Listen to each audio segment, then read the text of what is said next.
നമസ്കാരം, എല്ലാ പ്രേക്ഷകർക്കും വൈറൽ ചായയുടെ രണ്ടാം എപ്പിസോഡിലേക്ക് സ്വാഗതം. നമ്മൾ ആദ്യം പോകുന്നത് രാജമൗലിക്കെതിരെ വന്ന കേസിന്റെ വിശദാംശങ്ങൾക്കെതിരെയാണ്. രാഷ്ട്രീയ വാനരസേന രാജമൗലിക്കെതിരെ കേസ് ഫയൽ ചെയ്യുന്നു. എന്താണ് കാരണം?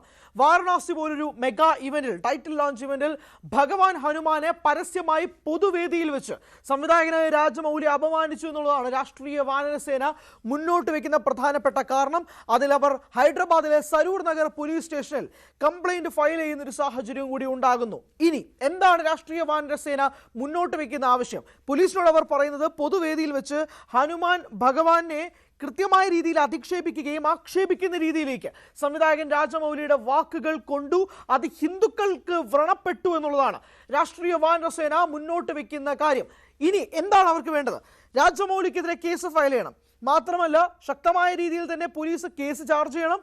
ഇനി ഈ സംവിധായകന്റെ ഭാഗത്തു നിന്നും ഇതുപോലുള്ള പരാമർശങ്ങൾ ഉണ്ടാകരുത് എന്നുള്ളതാണ് രാഷ്ട്രീയ വാനരസേന മുന്നോട്ട് വെക്കുന്ന ആവശ്യം എന്ന് പറയുന്നത്. എന്തായാലും ഈ കേസ് പോലീസ് ഫയൽ ചെയ്തിട്ടുണ്ടെന്ന് മനസ്സിലാക്കുന്നു. പക്ഷെ രാജമൗലിയെ വിളിക്കുകയോ ഇതുമായി ബന്ധപ്പെട്ട അന്വേഷണം ഇതുവരെ പോലീസിന്റെ ഭാഗത്തു നിന്നും ഉണ്ടായിട്ടുമില്ല. ഇനി രാജമൗലി എന്താണ് പറയുക? వాకుകളിലേക്ക് పోదాం. నాకు దేవుడి మీద పెద్ద నమ్మకం లేదండి.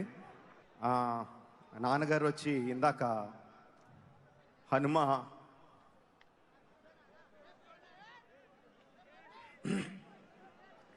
వెనకాల ఉంటాడు, గుండె తట్టి నడిపిస్తాడు అని చెప్పారు.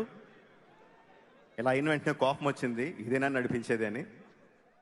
രാജമൗലി എന്ന സംവിധായകൻ ഒരു ഏത്തിയിസ്റ്റ് ആണ്. അതായത് അദ്ദേഹം ദൈവത്തിൽ വിശ്വസിക്കുന്നില്ല എന്നുള്ളത് രാജമൗലി പല ആവർത്തി എല്ലാ രീതിയിലും സമൂഹ മാധ്യമങ്ങളിലും അഭിമുഖങ്ങളിലും എല്ലാം തുറന്നു പറഞ്ഞിട്ടുണ്ട്. അതൊരു വ്യക്തിയുടെ സ്വാതന്ത്ര്യമാണ്, ഒരാൾക്ക് ദൈവവിശ്വാസിയാകാം അല്ലാതെയാകാം.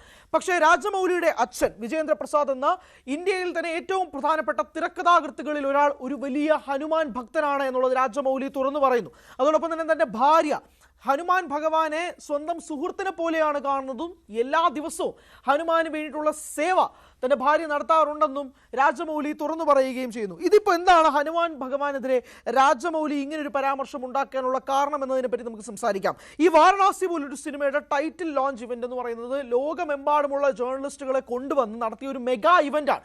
ഇന്ത്യൻ സിനിമയിലെ തന്നെ ഏറ്റവും പ്രധാനപ്പെട്ട ഇവന്റുകളിൽ ഒന്നായിട്ടാണ് ആ സിനിമയുടെ ഇവന്റ് മാറിയത്. ഏകദേശം 8 കോടിയോളം രൂപയാണ് ആ സ്റ്റേജിനും ആ ഒരു സ്ക്രീനിന് മാത്രമായി, ഒരു ബ്രഹ്മാണ്ഡ സ്ക്രീൻ അവർ ഒരുക്കിയിരുന്നു. ആ സ്ക്രീനിന് മാത്രമായിട്ട് ചെലവാക്കിയ തുക എന്ന് പറയുന്നത് 8 കോടി രൂപയോളമാണ്. അങ്ങനെ ലോകമൊട്ടാകെയുള്ള ജേർണലിസ്റ്റുകളും ലോകവും ഉറ്റുനോക്കുന്ന ഇവന്റ് ജിയോ ഹോട്ട്സ്റ്റാർ പോലൊരു OTT പ്ലാറ്റ്ഫോമിൽ ലൈവായിട്ട് സ്ട്രീം ചെയ്യുന്ന ഇവന്റിലേക്ക് വാരണാസിയുടെ ടൈറ്റിൽ റിവീലിംഗ് വീഡിയോ രാജമൗലി 3 വട്ടം, ഒന്നല്ല രണ്ടല്ല 3 വട്ടം അവരുടെ സ്ക്രീനിൽ ഡിസ്പ്ലേ ചെയ്യാൻ വേണ്ടി ശ്രമിച്ചപ്പോൾ അവിടുത്തെ ഹ്യൂജ് പവർ കാരണം, അതായത് ആ വീഡിയോ ഹോൾഡ് ചെയ്യാൻ അതിൻ്റെ സ്ക്രീനിന് സാധിക്കാത്തത് കൊണ്ട് മാത്രം ആ വീഡിയോ പ്ലേ ചെയ്യാൻ 3 വട്ടം കഴിഞ്ഞില്ല.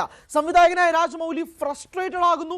സ്റ്റേജിൽ വെച്ച് തന്നെ 3 വട്ടം വീഡിയോയിലേക്ക് പോകാമെന്ന് പറയുമ്പോൾ പോലും പ്ലേ ചെയ്യപ്പെടുന്ന വീഡിയോ പിക്സൽ ഇഷ്യൂസും മറ്റ് ടെക്നിക്കൽ ഇഷ്യൂസും കാരണം അത് പ്ലേ ആവാതെ വരുന്നൊരു സാഹചര്യം വരുമ്പോൾ ഫ്രസ്ട്രേറ്റഡ് ആവുന്ന രാജമൗലി പറയുകയാണ്, തൻ്റെ അച്ഛൻ വന്ന് പറഞ്ഞു ഹനുമാൻ ഭഗവാൻ എല്ലാം നോക്കിക്കോളും എന്നുള്ളത്. അപ്പോൾ രാജമൗലി പറയുന്ന മറുപടി, ഇങ്ങനെയാണോ ഹനുമാൻ ഭഗവാൻ എന്നെ സംരക്ഷിക്കാൻ പോകുന്നത് എന്നൊരു ചോദ്യവും കൂടി ചോദിച്ചിരുന്നു.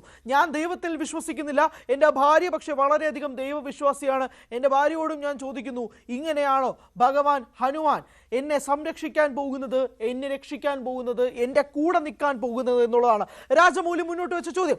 അതിനുശേഷം ഈ പരാമർശങ്ങളൊക്കെ കഴിഞ്ഞതിന് പിന്നാലെ വീഡിയോ പ്ലേ ചെയ്യുന്നൊരു സാഹചര്യം ഉണ്ടായി. ടെക്നിക്കൽ ഇഷ്യൂസ് എല്ലാം പരിഹരിച്ചുകൊണ്ടാണ് ആ വീഡിയോ പ്ലേ ചെയ്യപ്പെടുന്ന ഒരു സാഹചര്യം ഉണ്ടായത്. പക്ഷേ ദ പോയിന്റ് എന്ന് പറയുന്നത്, ഈ പരാമർശത്തിന് ശേഷവും ഈ ഇവന്റ് കണ്ടിന്യൂ ചെയ്തു. വളരെ ഗംഭീരമായ ഒരു ഇവന്റ് തന്നെയായിരുന്നു. അത് അവസാനിക്കുകയും ചെയ്ത പശ്ചാത്തലത്തിലാണ് രാജമൗലിയുടെ ഈ വാക്കുകൾ, രാജമൗലി സോഷ്യൽ മീഡിയയിലൂടെ ഈ വാക്കുകൾ കത്തിപ്പടർന്ന ഒരു സാഹചര്യം ഉണ്ടായതിനു ശേഷം ഇപ്പോൾ രാഷ്ട്രീയ വാനരസേന ഈ കേസുമായിട്ട് മുന്നോട്ട് പോകുന്ന പശ്ചാത്തലത്തിൽ ഉണ്ടാകുന്നത്. ഹൈദരാബാദിലെ സരൂർ നഗർ പോലീസ് സ്റ്റേഷനിലാണ് അവർ ആ കേസ് ഫയൽ ചെയ്തിരിക്കുന്നത്. പോലീസ് ഇതുവരെ ഈ കേസുമായിട്ട് മുന്നോട്ട് പോവുകയോ രാജമൗലിയെ വിളിക്കുകയോ ഇതുമായി ബന്ധപ്പെട്ട അന്വേഷണം നടത്തുകയോ ചെയ്തിട്ടില്ല. പക്ഷെ അവർ കേസ് ഫയൽ ചെയ്തിട്ടുണ്ട് എന്നുള്ളതാണ് ഇതിൻ്റെ ഏറ്റവും പ്രധാനപ്പെട്ട റിപ്പോർട്ടുകളിൽ ഒന്ന്. ഇനി സംവിധായകൻ രാജമൗലി ഹിന്ദുക്കളുടെ വിശ്വാസത്തെ വ്രണപ്പെടുത്തുന്ന രീതിയിലേക്കുള്ള പരാമർശങ്ങൾ അവസാനിപ്പിക്കണം എന്നുള്ളതാണ് രാഷ്ട്രീയ വാനരസേന മുന്നോട്ട് വയ്ക്കുന്ന ആവശ്യങ്ങളിൽ ഏറ്റവും പ്രധാനപ്പെട്ടതായി നിലനിൽക്കുന്നത്. അങ്ങനെ രാജമൗലി എന്ന സംവിധായകന് നേരെ കേസ് വരുന്നു. ഭഗവാൻ ഹനുമാനെ അപമാനിച്ചു എന്നുള്ള കേസിൽ നിലവിൽ നിൽക്കുന്ന സാഹചര്യത്തിൽ എങ്ങനെയാണ് ഈ കേസുമായിട്ട് മുന്നോട്ട് പോകുന്നൊരു പശ്ചാത്തലം, എന്തായിരിക്കാം ഈ കേസിൻ്റെ തുടർ നടപടികൾ എന്നത് കാത്തിരുന്ന് കാണാം.